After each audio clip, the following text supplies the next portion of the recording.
Good morning, guys. So today I'm going to start the yard sale vlogs and kind of like my tips and tricks and what I do and where we are at with the garage sale. Hi, if you're new, I have a lot of new subscribers. My name's Renee, and right now I am in the process of trying to declutter my garage. I live in Ohio, and I'm planning on having an indoor yard sale inside of my house in 2 weeks. So I am kind of in crunch time because I need to get things decluttered and things ready for the yard sale and priced and all of the good things. So that's kind of what we're doing today. And I want to show you first kind of like where we're at this point, and then we will go from there. So here we go. Okay, so right now, guys, we are in the process of getting set up. One of my tips and tricks, and if you've been watching my vlogs, you will have known, is I put especially my kids' clothes into bags. It has the size, the price, and kind of like what it is listed on it. And right now, this is what I have set up. Right now, I have a bare spot, which is nice. It won't be bare for long. And then sometimes, guys, I will cheat and I will have boxes or bins that have something for so many dollars each, instead of having to go through and price every single item. It's a definite time saver. And then you can see these items. I have been going through things so that I can price them before setting them out. And that is one of my tips and tricks, is to price your items as you go, instead of waiting till garage sale day or crunch time and thinking that you're going to price everything kind of at that point. And then over here, you can see I have a couple bins underneath the table. One is a $1 bin, one is 50 cents. And then all of these items are grouped and ready to go. I've been trying to group my items according to season or what they are. And my little puppy dog, Noelle, she will not stop getting some things out of. She's very curious and she wants to know what's going on. But anyway, I group my items according to what they are, because somebody might be coming to look for a certain item, and it just helps them as they are kind of shopping. These are some of the items that we are going to take care of today. I purchased these candles at Kroger for 94 cents. This is another tip or trick, and I'm going to try to sell them for $2.50 and see how it goes. And so part of what has even gotten me here with the declutter is buying things on clearance or cheap or whatever, and then trying to resell it to make money. So that is what I have done, but we need to take off these price tags and put new price tags on them, so it takes a little bit of work. But I try to flip items to try to make a profit. So another one of my tips, guys, especially if you're having it indoors or even in my own garage, I do the same thing, is I use dollar tablecloths, like the plastic, vinyl, cheap party tablecloths, to put over things that are not for sale or things that I don't want people to see or to get into. So you'll kind of see that all around here.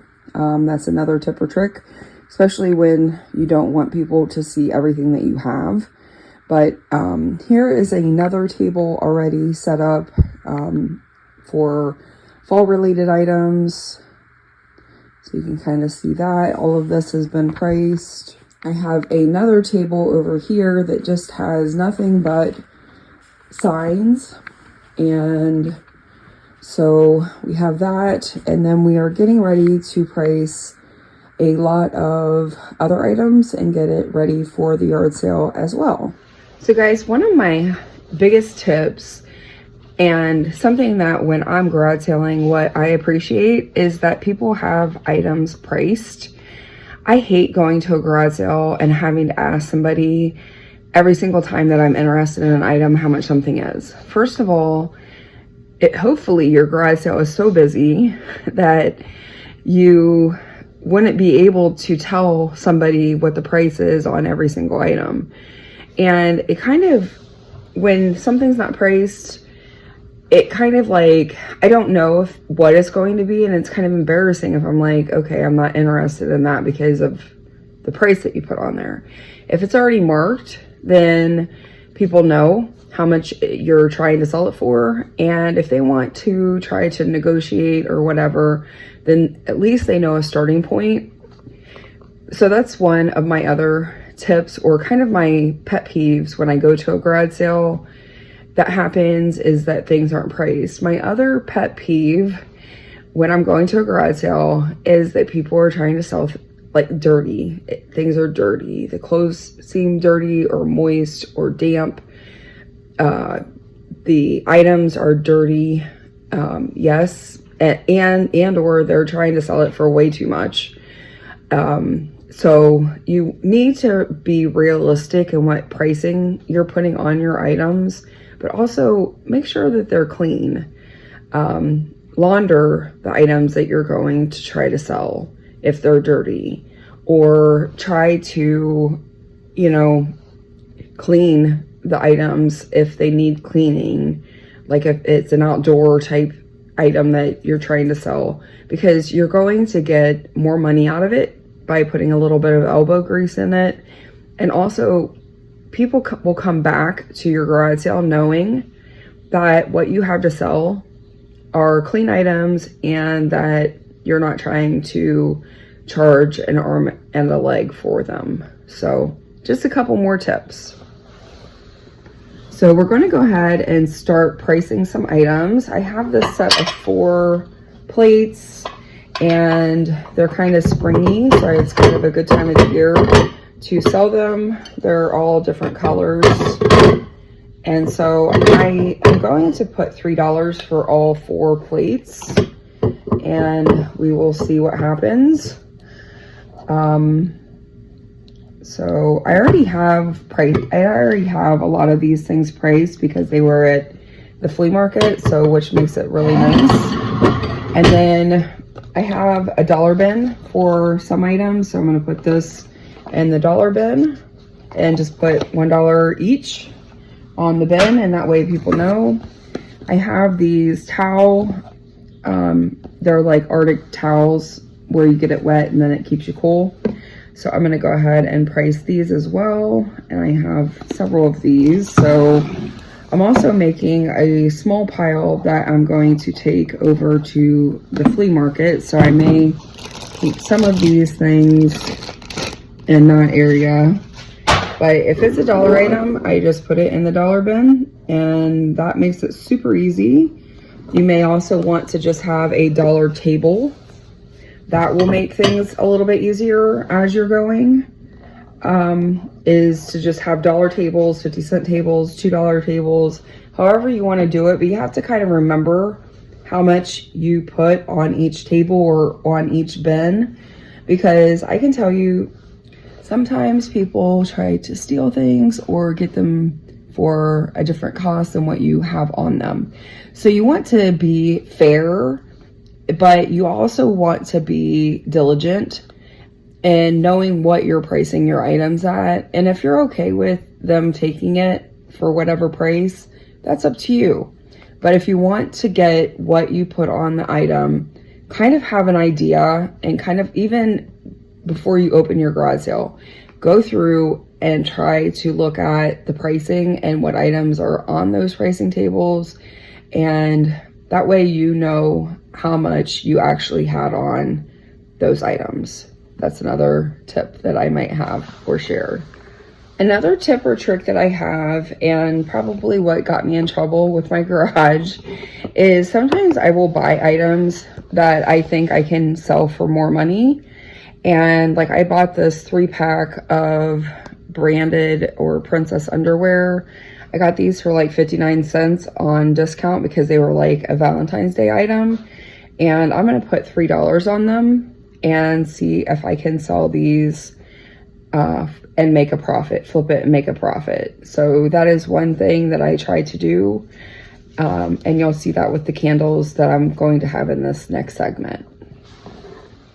So like I said in the beginning of the segment, I have these candles. I bought them at Kroger for 94 cents, and I need to remove the clearance sticker. Luckily, these stickers are coming off pretty easily. I'll just peel it back and try to get the sticker off and by itself. But if I couldn't do that, or if maybe some of these I can't get off, I will use a magic eraser, and it works really well on getting things like this off, or at least dotting out the price. But you can see I was able to get that off relatively easy. And then I will just price these. So that is another tip or trick, is to try to use a magic eraser to get the original or clearance price off of the items. So that's what we're going to do this next segment, is we're going to do some candles, and I'm just going to speed through it. So guys, what kinds of tips and tricks do you guys have for setting up a garage sale or having a garage sale that maybe I didn't mention in this video? Some things that you feel that are top sellers, or just having maybe a variety of items to sell. What makes a garage sale good in your mind? And also share your pet peeves. What are the things that kind of irritate you when you go to a garage sale? Okay, so we have all of these priced, and we have the stickers taken off, and they're ready to be set out for the garage sale. One thing I would add, guys, is if you are going to buy things to resell it, make sure that it's a good scent or something that somebody would actually want to purchase, and that you can flip fast. In the case of these candles, I smelled them. Some of the candles that they had on clearance did not smell that great, and I chose to pass them up because I personally didn't like the smell and didn't want to buy something that, if in the event that they don't sell, I wouldn't mind burning these. So that's something else to kind of keep in mind. Another tip that I have, guys, is if you have items that you don't want to have to continue to refold as people pick them up and just throw them back down, is to use tape to tape around the item, and then you can price it from there. So that's kind of another tip that I would have, is to do that so that you're not having to continuously fold and refold and refold and refold and continue to try to organize your garage sale. So as you can see, I have taped around this blanket, and now I'm just going to write on the tape how much I am selling it for. I do recommend using Sharpie black markers and just writing how much the item is. And then I'm actually going to put all of my daughter's stuffies and blankets and things like that into one bin, and that way they're grouped together and people can see what they are. And now, guys, I'm just going to price some of my daughter's clothing that she can no longer fit or wear. So I'm just going to use my bag method to bag them up and price them. So I'm going to show you guys the process, but I'm going to speed it up.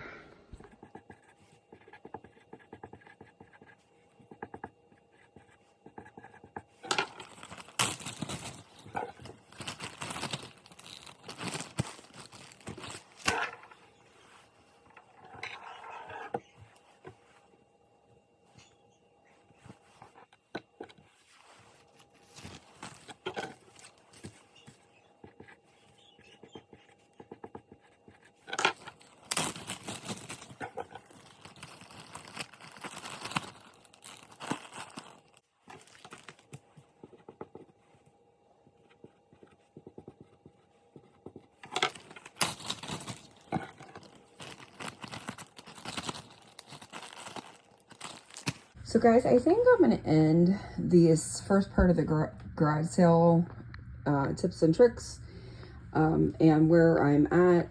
Miss Noelle has decided that she's going to make her appearance. But anyway, tips and tricks and all of the good things, and kind of let you guys know kind of where I'm at with being set up, and kind of start the next chapter as far as getting ready for the garage sale. So one of the things that I have done since the beginning of this video is I have put in a table in our kitchen.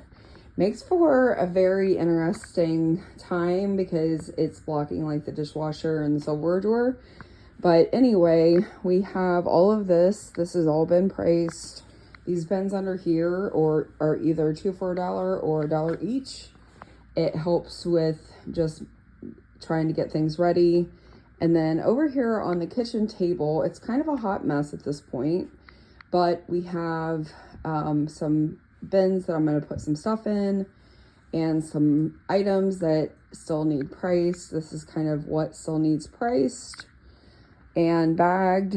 And then in the living room, we have some crates that have already been priced, some items that I ended up putting out, and probably not a lot has changed in here.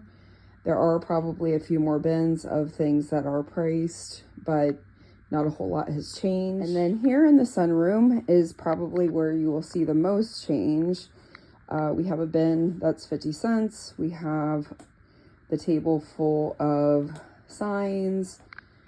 And then I did end up adding some Easter stuff. I pushed the table as far back as I could, just so there's more walking room down here, so that if it is busy, people aren't completely on top of each other. We have dollar bins, 50-cent bins, and then all of the fall stuff that we have already priced and gotten ready.